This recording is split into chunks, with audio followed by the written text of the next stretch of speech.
You're beautiful, you're fierce and strong. Don't let those haters do you wrong.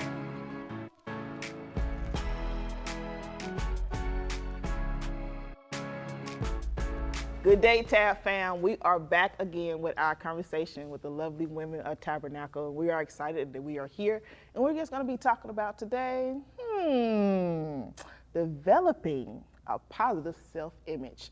Today we have Christine and Sharon back, as well as Alicia and Miss Savannah. So let us get into our conversation so that we don't waste no time, amen?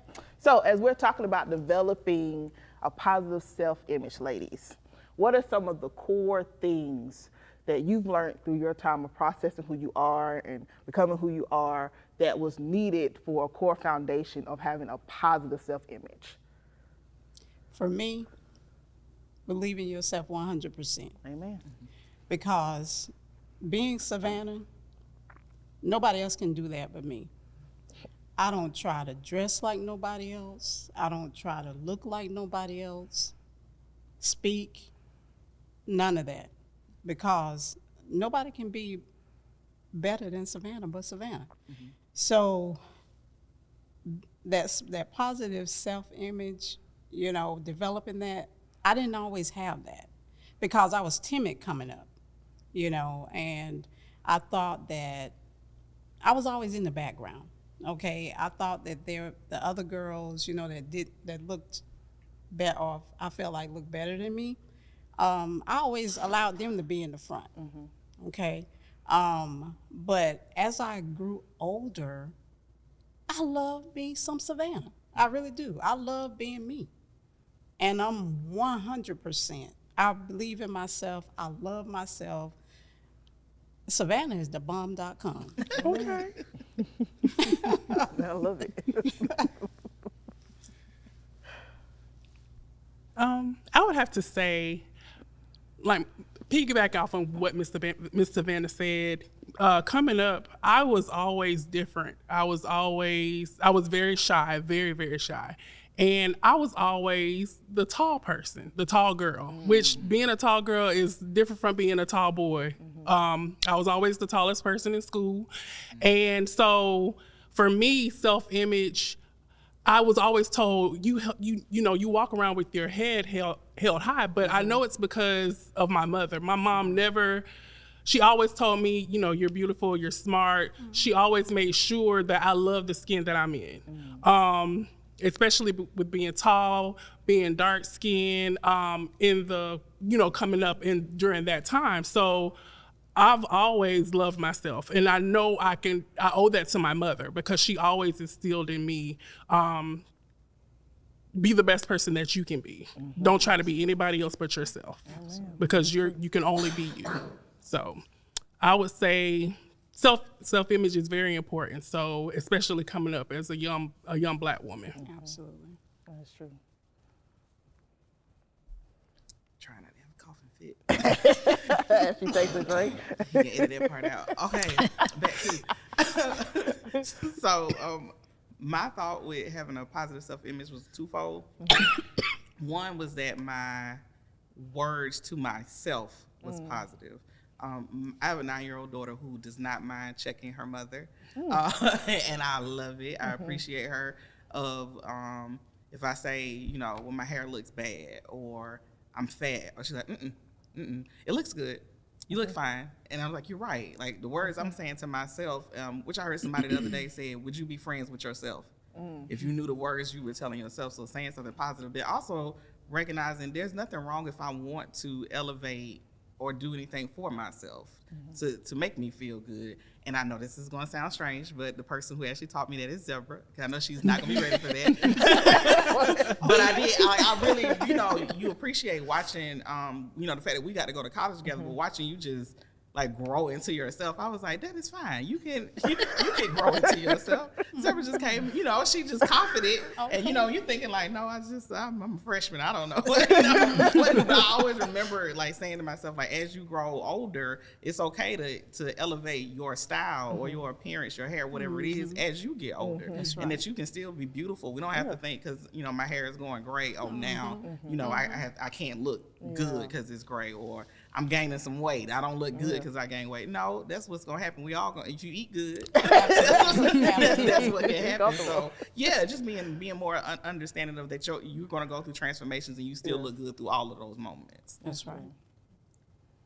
I think we heard it. A couple folks alluded to it. Growing up, you know, in the South, and so colorism is a thing. I wasn't petite, and so I, oddly enough, never expected to be the cute one or the attractive one. And so I think the benefit though of that was I really thought about myself in lots of other ways that have probably helped me as I've aged in ways that had I been the one that always got attention because I was cute or what was considered pretty, I don't think that I would have aged as well in college, and that would have been a little harder. So I think that, and then honestly going to an HBCU and seeing how many varied everythings we come in, and how folks start one year look one way, and by the time they finish, I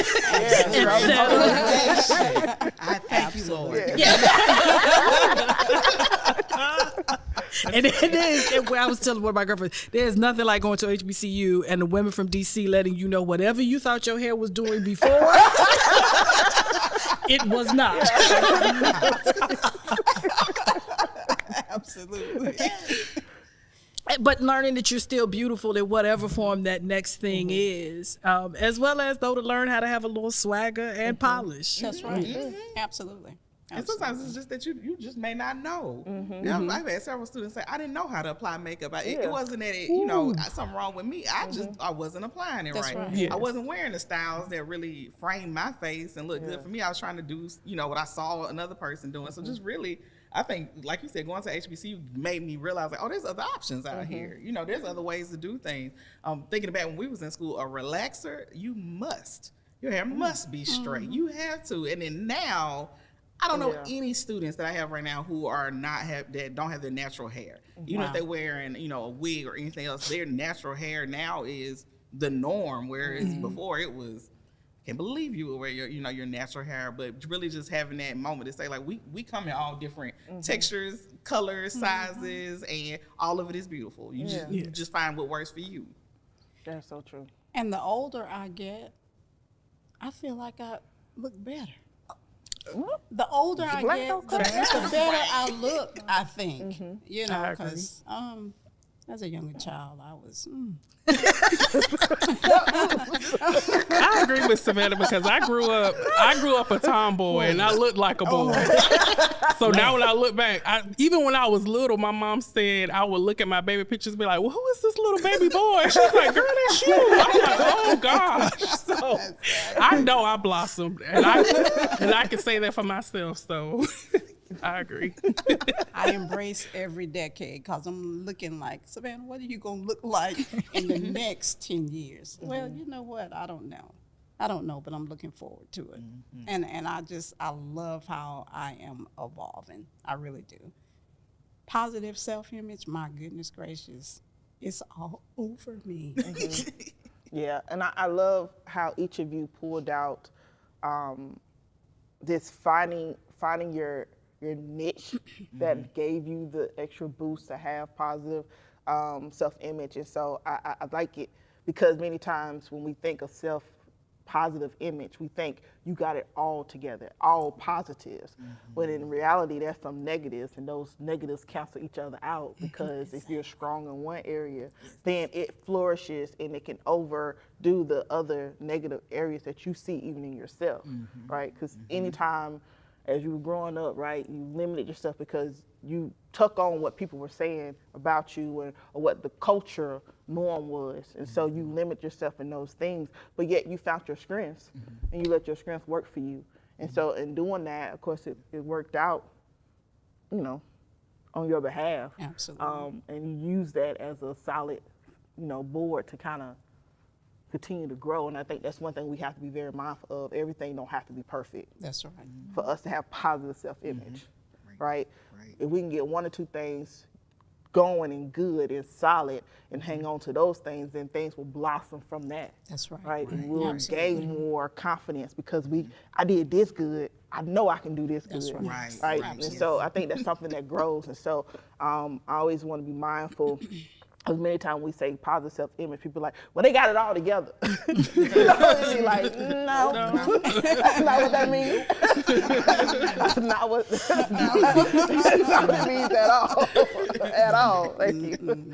But so I just want to make sure, Tab family, that we realize that when we talk about developing positive self-image, that, you know, grab one or two things that you love about yourself and hold on to those and grow them, and it'll spill on over into other things. And also be open to how you see yourself, and don't define yourselves about how the culture sees us or how other people see you, because that's not who you are. Absolutely. It's not who you are. It's not. It's just it's a mirage. You're thirsty and it's a mirage. And it changes, right? Yeah. So it even the whole, and they talk about it in men, but it's the whole, you know, light skin wars versus dark. Yeah. Like, so all of those things evolve and Yeah. change. And so was it Absolutely. Shamar Moore time or was it Wesley Snipes, right? And That's so, right. That's right. Absolutely. so it changes, and you want to be, and you have to, and I think that's why you have to appreciate self, is because you're stuck with yourself Yeah. through all of these trends. Exactly. That's right. Exactly. And the trend gonna change. Yes. You know, who cute? It's gonna change. It's gonna change. But if you be solid in yourself, you'll be fine.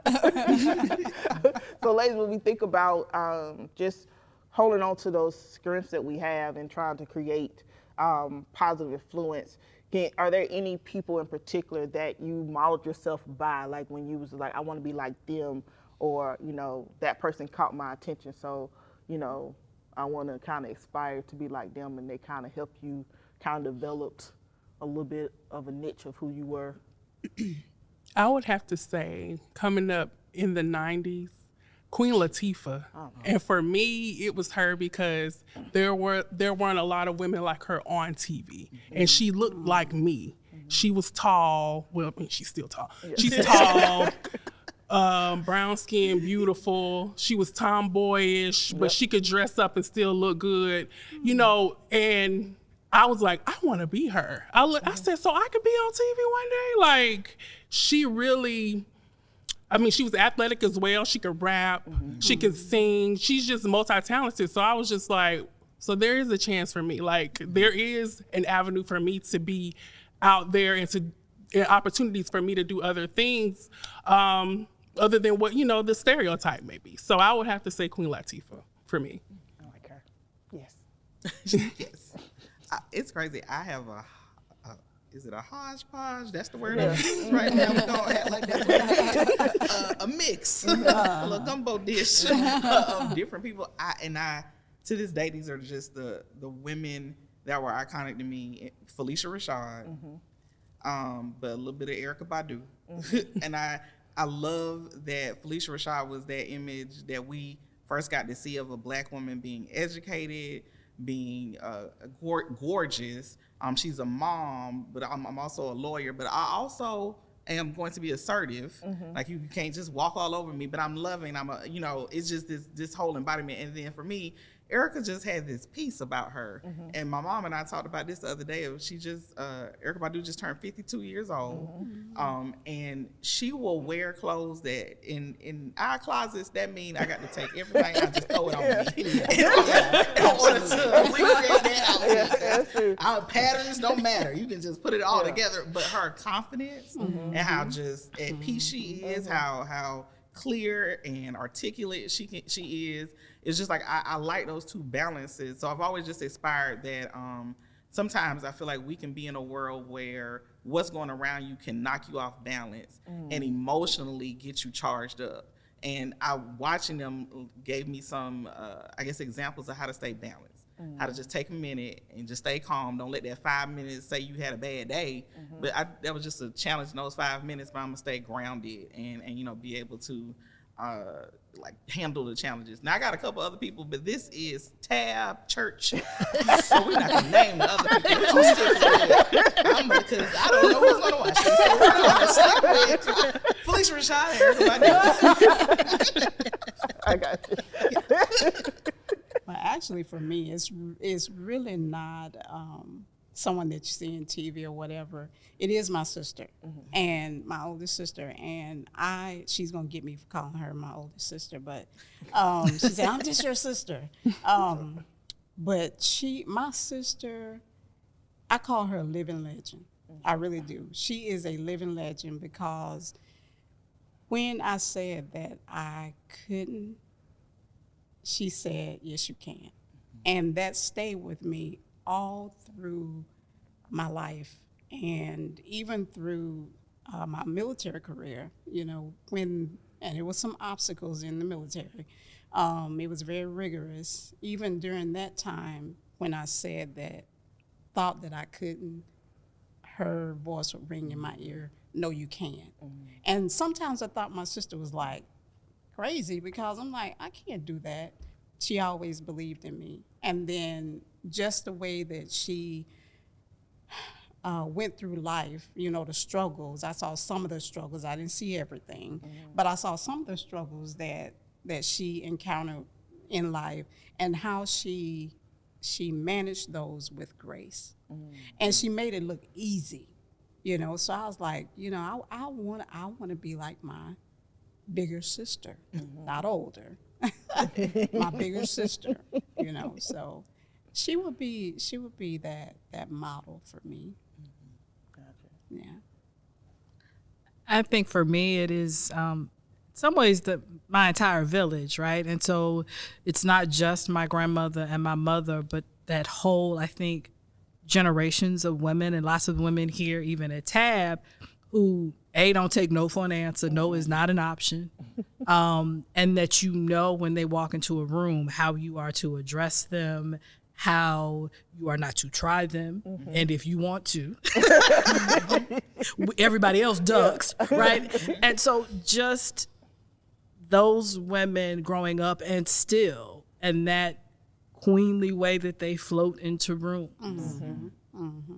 And that the hat, don't care how huge or fabulous it is still never grander than the woman who has placed it on her head. That all of those women, they're pieces of them, and ones that are nurturing but still just as fabulous, and ones that are assertive and also fabulous. And so it's all of that, and my girlfriends as well, and each of the pieces in them that I love that help inspire me.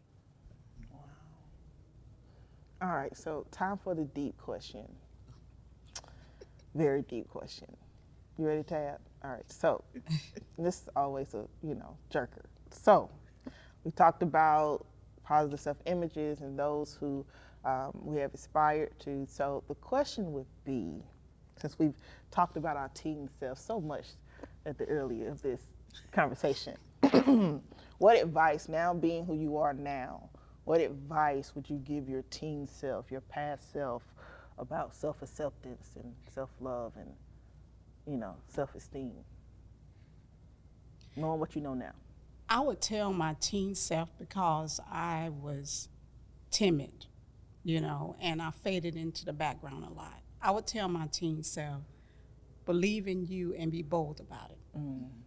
You can do whatever you want to do. Even though my sister was putting that in my head, I really didn't believe it, 100%. But I would tell my teen self, believe in yourself, be bold about it. You can do whatever you want to do. There is no ceiling to what I can accomplish. Nothing. Or what you can accomplish. You are somebody. And that's what I would tell my teen self, because I was timid and I faded in the background. I didn't think that I was good enough or I could accomplish certain things. And I compared myself to other people. But believe in yourself and be bold about it. That's what I would tell my teen self. So, Miss Savannah, I would have told my teen self to be bold and wear all the short things. And, Yes, you wear the short things. and what I thought was a belly was not a belly.